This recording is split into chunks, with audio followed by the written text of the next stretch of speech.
D. James Kennedy Ministries presents Truths That Transform. Socialism is a failed economic system, but more than that, it's a violation of at least one of God's commandments. We'll take a closer look on today's Truths That Transform. This is Truths That Transform.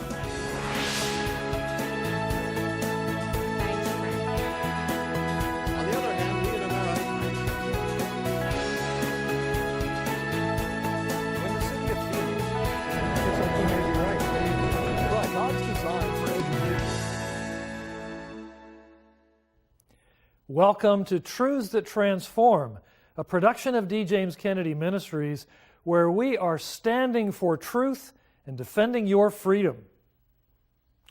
In the early days of this new year, we very much need to hear from you regarding what you think are the most important issues facing us this year. Please contact us to receive your Spiritual State of the Nation survey by calling 877-962-7677.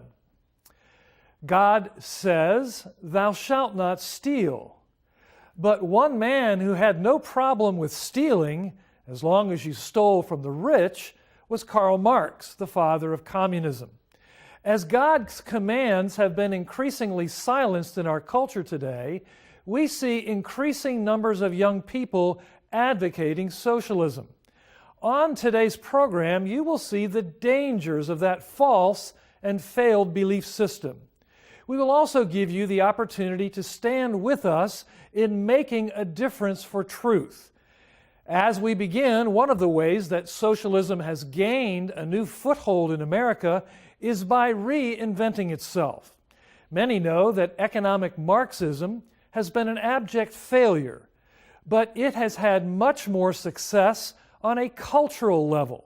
Our own John Rabe recently sat down in Washington, D.C. with veteran journalist Robert Knight to discuss that issue.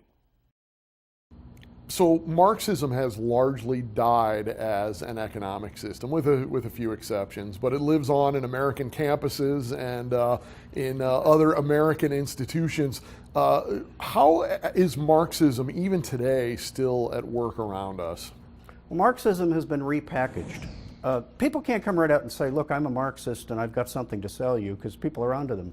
So they repackaged it as more humane efforts at governing democratic socialism. Bernie Sanders has perfected that. In fact, Senator Sanders now wants to go cut to the chase and have single-payer health care, which would put the government in charge of all of our health care, which would give them ultimate power over our lives and our families. That's Marxism. But if you asked Senator Sanders point blank, are you a Marxist? He'd say, no, I'm a democratic socialist. But it all goes to the same place. It increases government power, reduces the power of the individual and families, and in the end, it's aimed at the church, because the church and families are the two biggest competitors to the growth of the state. And that's why you see so much left-wing propaganda against marriage, against family, against Christianity. They know who the enemy is. If people have allegiance to their faith, to their families, they're not so liable to give it all up and turn it all over to the state. You know, polls show us too that among younger people, socialism has become more and more acceptable. But when you dig into it a little bit, it seems that maybe young people don't necessarily understand what socialism actually is and what its cost has been in other parts of the world.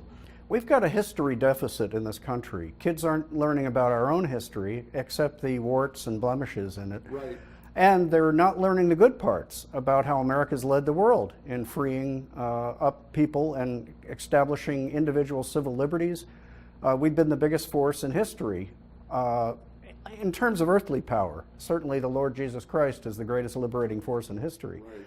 But, and often I tell kids on campus who are skeptical about America's role in the world and Christianity. They say, oh, under the Christians we had the Inquisition, it's terrible. I counter with, can you name a single country in the world not penetrated by Christianity that honors individual rights, that respects women, and they never can come up with a single country. And that's because Christianity led the way in establishing the idea that our rights come from God. not from government. And that's what our founders understood. When you look over the past few years, and it really is just a handful of years, you've seen this enormous push forward in the areas of homosexual marriage, of the transgender movement, of these sexual issues. That can't be merely a coincidence. Why do you think it is that those particular issues have seen such a push in just the last handful of years? Around the turn of the century, a number of Marxists realized that the United States and other industrial nations weren't going to fall because of an economic revolution. So they came up with a cultural revolution. Antonio Gramsci was a Marxist whose slogan was "Capture the culture." He said, well, if we can just capture the institutions that convey values, we can break down the things that are keeping people from embracing a communist revolution. And that is the family, the church, individual rights, certainly capitalism, economic liberty, the rule of law. Everything that sustains our system is under attack. And it's no accident. The Marxists have been working on this for a century. And they've masked their motives, but the end goal is the same. It's to increase the power of the state at the expense of the individual. What do you think Christians need to do in the face of this cultural onslaught that says you can't hold those opinions, you need to stop talking about family and sexuality and these other moral issues? What do Christians need to do in response to that agenda? Christians need to do two things. First, they have to keep shining a light on the darkness, and because that tells people that there's something really wrong and they ought to look for something better. It's like the power of the law in the Bible. The law, as the Apostle Paul said, it drives us to the cross. It tells us we're not worthy of God's standard, so we need a Savior. In a sense, in the culture, the same thing is unfolding. You have to show them how bad it is, so they realize they need to look for an alternative. Then you have to let them know about that alternative. The Christian message of grace is so overpowering, so cleansing, so spiritually uplifting, that when you put it next to what they're offering with a decadent culture, it shines. So you have to contrast the two. First expose the evil, then lift up the good. Well, Bob, you have been a stalwart in these battles for many years now. I admire that. I appreciate you. Thanks for being with us today. Well, thank you, John, for having me on. While communism has died in most places, Marxism is still making an impact on a social level. The economic and social success of America was founded on the notions of free enterprise, the protection of private property, and voluntary charity, rendered as thanks to God. Step by step, those notions have been replaced by greed, government redistribution, and state-sponsored programs. Whenever we take something for which we did not work and has not been voluntarily offered to us by the one who did work for it, we steal. And we not only steal from each other, we steal from God. Dr. D. James Kennedy shares more. Thou shalt not steal, says the 8th commandment. Yet I'm afraid that old Diogenes, walking around with his lamp looking for an honest man, might have something of a difficult time in America today. If he walked up to you and held up his lamp in your face, would he have found an honest man, an honest woman, an honest boy or girl? Of course, the Bible not only forbids us to steal, but it would also command that we are to be honest, and more than honest, that we are to be generous. Not only is the Christian not to steal, but also he is to give. Our text in Ephesians said, "Let him that stole steal no more, but rather let him labor, working with his hands the thing that is good, that he may have to give to him that needeth." There is the command, let him that stole steal no more. And the Bible also teaches elsewhere that we are to restore that which we have stolen. You remember what Zacchaeus said? that if he had taken in his tax gathering any money from anyone unlawfully, he would restore it fourfold. How about you? Have you taken things from people which you have not restored? You need to go to such a one and restore them. Restore it, whatever it may be.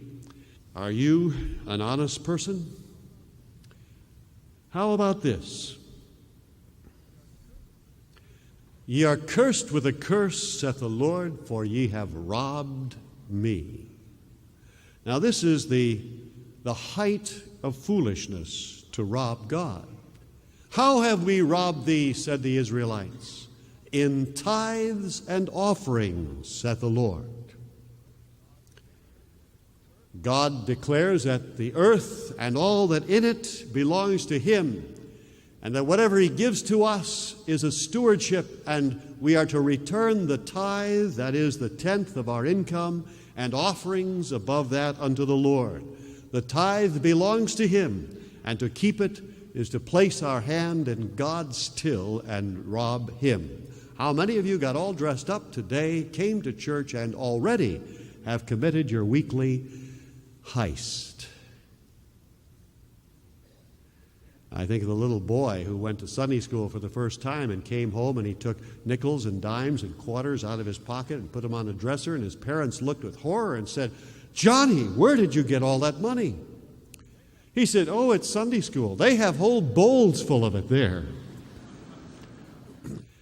Are you an honest man or a thief? It is the most hopeless crime to rob God, because you cannot hide, there's no place to go, and you cannot escape. God is most surely going to apprehend you. He knows all about it. The judge has seen you commit the felony. You have no chance.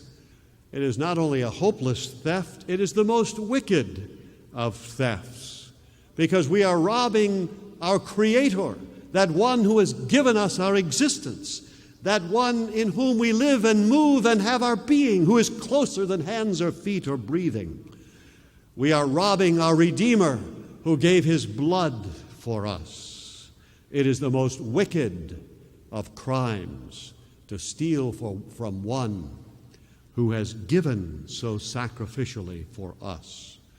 And it is also, without doubt, the most stupid of crimes, because God has made it very plain that if we had given to him our tithes and offerings, that he would have given it back in abundance, above and beyond what we give to him.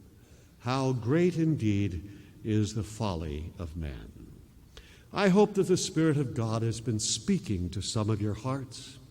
I hope some of you will see your need to repent and to restore that which you have stolen. And I hope some of you will see your need to get right with God. You may restore everything that you've stolen to man, but you still need the forgiveness of God. How much we owe him. You need to come to him and seek his mercy and his cleansing and his forgiveness. You say, would Christ have anything to do with a thief like me? May I say to you that the first fruits of his atonement were given to a thief. Lord, remember me when thou comest into thy kingdom, said the dying thief on the cross at his side, to which Jesus responded, verily, verily, I say unto thee, today thou shalt be with me in paradise. Economist Milton Friedman of the University of Chicago once said that the great lesson of the 20th century is that Marxism, communism, and socialism have failed. Capitalism or free enterprise has succeeded. Yet today, because millions of people are misinformed, there is a disturbing trend among young people preferring socialism to free enterprise. Our own Dr. Jerry Newcomb brings us this report. One of the things that really concerns me is the tendency for people to move towards socialism, especially younger people. I think socialism means doing what's best in society for everyone. Like, we need to have economic democracy. Socialism is caring for your people. We have to take care of each other. We haven't done that in a long time in this country. I don't think young people are looking beneath the gimmies, the benefits, the promise. What I see in socialism is I see people trying to make government God, or some would say the nanny state. They'll take care of you. What is socialism, or its more violent form, communism? Ultimately, they mean government ownership or heavy regulation of the means of production. The big government advocates promise all kinds of free stuff that the government will give, but critics note someone has to pay for it. We're for a more egalitarian economy where folks can at least get what they need, which includes a minimum $15 per hour. Pollster George Barna keeps the pulse on the American church and culture at large, including views on the economy. 37% of Americans say they prefer socialism to capitalism. When you look at the millennial generation, it's a significant majority of them who prefer that. So, I mean, we're moving in that direction. Socialism is the means of production being controlled by the people. Capitalism is when other people control your means. What really troubles me is how many young people in America today, the millennials, are graduating after 8 years of grade school, 4 years of high school, 4 years of college, if not more. And they think that socialism is the way we should design our economy. And I'm just thinking, oh my gosh, did these kids learn anything from the public education if they think that we should move towards a socialistic system? But, you know, at some point you've got all the people in the wagon and nobody's there to pull it anymore. I mean, much of what's being taught in the public school system is not what our founding fathers would have said this is what America is about. Many children aren't taught what America was founded upon. They aren't taught really about the free market, and if they are, they're told it's a bad thing. It not only led to people being poorer, but it led to, you know, Mao killed 40 million of his own people. Stalin killed millions of people. Hitler killed millions of people. That was all a result of centralized power in the hands of a few. We don't want that in this country. Now, people say, well, what about Sweden? What about Belgium and these countries? Well, even they are discovering that socialism is not such a hot system, and they're actually moving away from it. They have lower tax rates in many ways than we do in the United States. Socialism is one of those things that may sound good in terms of the promise, but critics note that socialism has essentially never worked anywhere on the planet. Look, if you want to see socialism in action today around the globe, you go to Athens, Greece, or you go to Venezuela or Argentina, or you go to Detroit. I mean, Detroit was socialistic for 50 years and now it's bankrupt. Several years before he became vice president, Mike Pence sat down with D. James Kennedy Ministries and shared a fascinating episode in his life when he saw firsthand the impact of communism versus capitalism. When I was 18 years old, I had the privilege of visiting then occupied West Berlin. I traveled through Checkpoint Charlie with my brother. Now, West Berlin was this bristling city. It was a vibrant American city.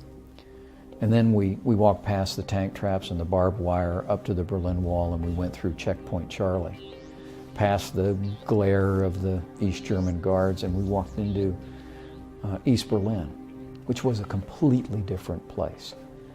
Gone were the bright lights of West Berlin, and replacing them was the drab, gray, leftover remains of a hollowed-out East Berlin.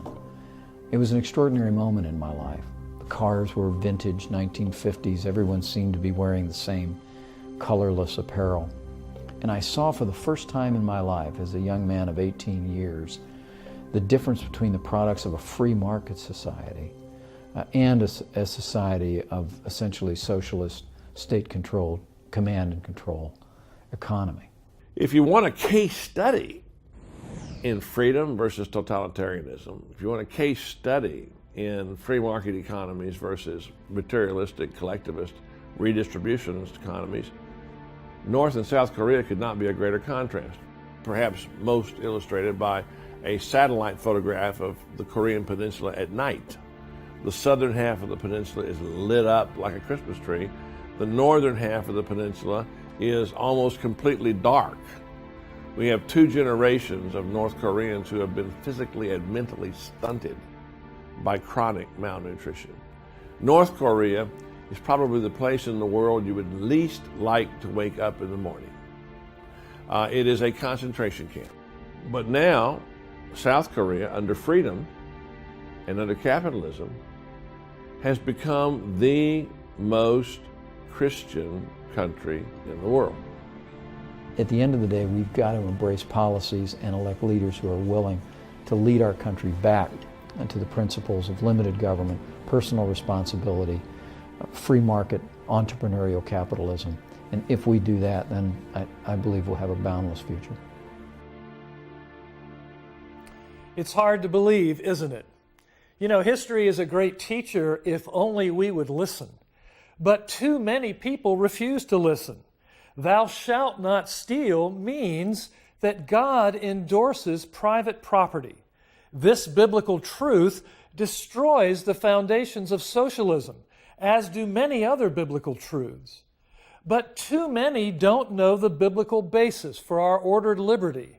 However, we have an excellent resource to help remedy that, and an opportunity for you to make your voice heard. Here's my good friend Jennifer Kennedy Cassidy to tell us more about it. Jennifer, welcome. Thank you, Frank. First, we want to offer you the opportunity to make your voice heard. In 2018, we'll be battling for religious freedom, training leaders to bring a Christian worldview to bear in the realm of public policy, and exposing the censorship of Christians in the media, including social media. But we need to hear from you as we plot our course. We want to know which issues facing us are most important to you as we embark upon the early days of 2018. Our 2018 Spiritual State of the Nation survey is an opportunity for you to tell us which pressing concerns are most important to you. Simply write to us at D. James Kennedy Ministries, Box 11154, Fort Lauderdale, Florida, 33339. Or call toll-free 877-962-7677, or go online to djkm.org. Request your survey, fill it out, and return it to us as soon as possible. And if you're able to include a generous donation to the work we'll be doing this year, we'll also send you the brand new book, just off the presses, produced by our ministry called Let Freedom Ring. This book features chapters from my father, Dr. D. James Kennedy, as well as Dr. Jerry Newcomb, Dr. Frank Wright, William J. Federer, and more. It explores America's founding principles and where a false idea of the separation of church and state and judicial legislating have steered us wrong. And if you're able to give a generous donation of $60 or more, we'll send you the book, Let Freedom Ring, plus the one-of-a-kind Original U.S. Congressional Handbook. This guide, presented by the D. James Kennedy Center for Christian Statesmanship, includes crucial information on each member of Congress, contact information for their key staffers, and vital information on all our leaders, including those in the Supreme Court and in the executive branch. You'll find it to be an indispensable reference, equipping you with everything you need to know about your leaders in order to engage them in the cause of biblical truth.